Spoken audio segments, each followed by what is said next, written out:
Welcome back. Craig Wagner, legal counsel for the UAR. Peter Christensen, chair of the Forums Committee, UCAR CEO.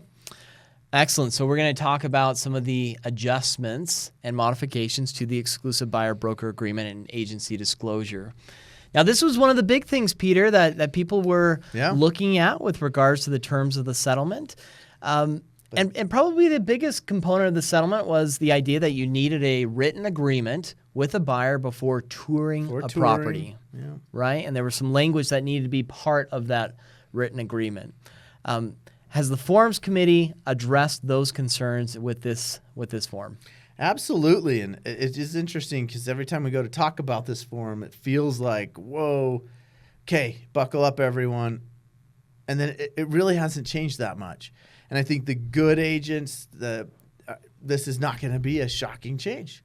And a lot of our wonderful agents have been doing it this way already. And so it just sort of emphasizes what the good agents are already doing. Yeah, and we're going to do videos about the benefits of buyer agency and the fiduciary responsibilities. Those are all fantastic ways to protect the public and to set clear expectations. We're going to go through this form just to make sure that everyone knows kind of what's changed and maybe the why behind it. So if you look at the form and we look at the initial term, you've got under 1.1 and 1.2. So 1.1 kind of gives the duration of the agreement. Peter, when does this agreement start? This is effective upon the signing. Okay.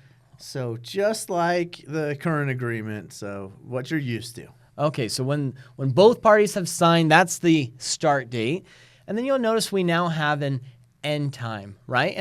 And could you put, in theory, 7 days, so in 7 days or 30 days or however long you want? So you're going to want to put the end date, which is awesome. But yeah, it's completely flexible to your circumstances with that buyer and what you want to accomplish with this and what you negotiate, quite frankly, with that buyer.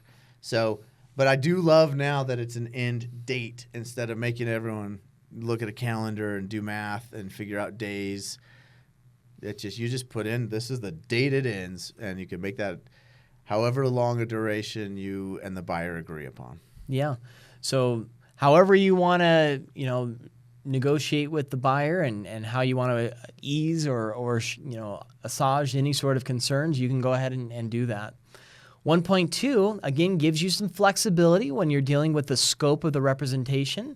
Is this section any different substantively than what we already have? No, but I love the layout. It's so much. We had forever confusions about it being in the same paragraph where agents would write in this property address and the county, but clearly it's an or.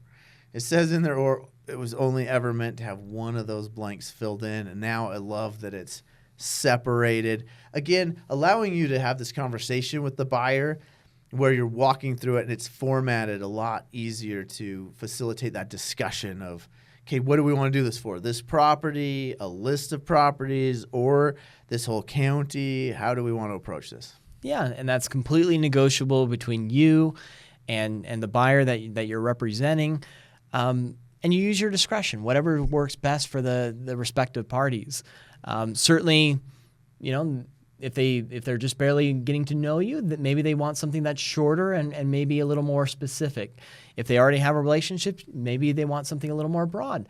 You have great flexibility, and frankly, this can always be amended if you want to extend the term or you want to extend the scope of the representation. You can always use an addendum later on, but you still set clear expectations, which leads into Section 2.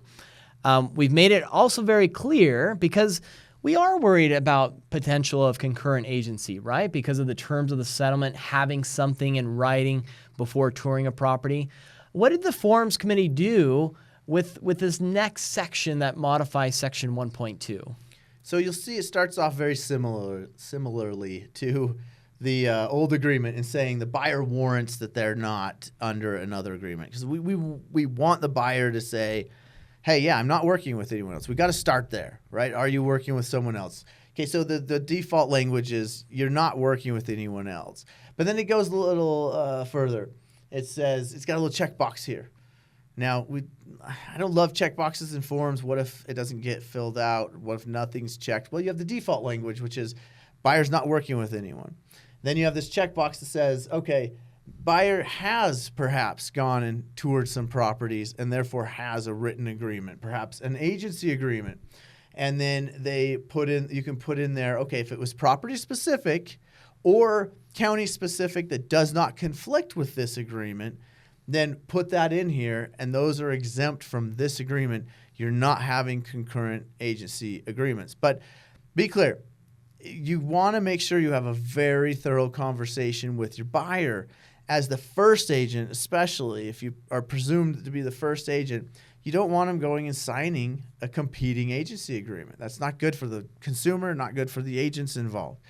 So this needs to be an emphasis as you're going through this agreement.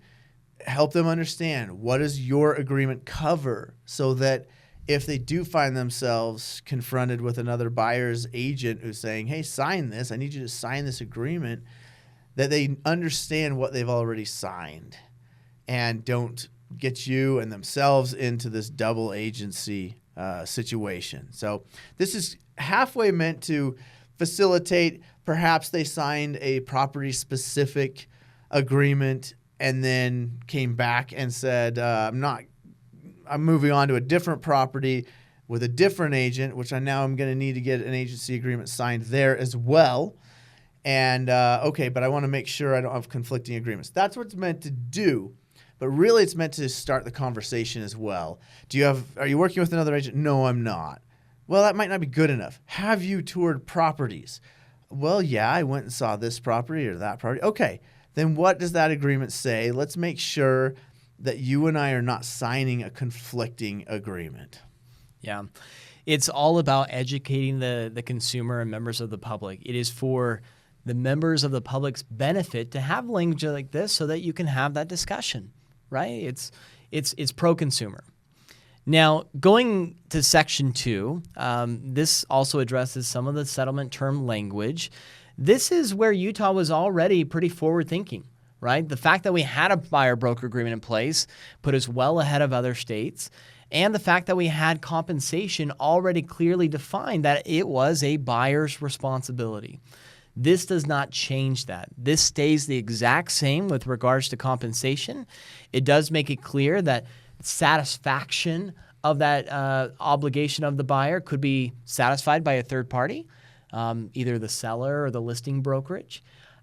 Where we do have additional language is the idea, and this comes from the settlement, that brokerage fees are fully negotiable and they're not fixed or set by any sort of board or association or MLS, and they're negotiable. But which has always been the case, but yeah, but now it's in all caps. Yep. And so it's, again, to educate the consumer. So, again, we're going to talk about the benefits of the buyer-broker agreement and why you would want to do that and how it's beneficial to clearly outline your compensation. But that's maybe another video. One last thing that I would highlight that, again, is part of the terms of the settlement is this language right here where it says the company may not accept total compensation from any source that is greater than the brokerage fee. Okay, so whatever your brokerage fee is, you've negotiated that with the buyer. You can't accept more than that. You can certainly accept less, and that's up to you and your broker and your company, but it is what you've agreed to, and so it sets that clear expectation. What is the value of your services, right? It is, in my estimation, kind of analogous to an attorney-client relationship, right? You're providing fiduciary responsibilities, and so it's making that clear and then not accepting more than what you've already agreed to with your buyer, which seems fair. Yep. And again, yeah, light years ahead of a lot of the country in that we already had compensation in a buyer-broker agreement. So nothing new. Hopefully it was being discussed already with your buyers, and it's still in there. Yeah, just understand how it works. Excellent. So that's a short synopsis of the buyer-broker agreement.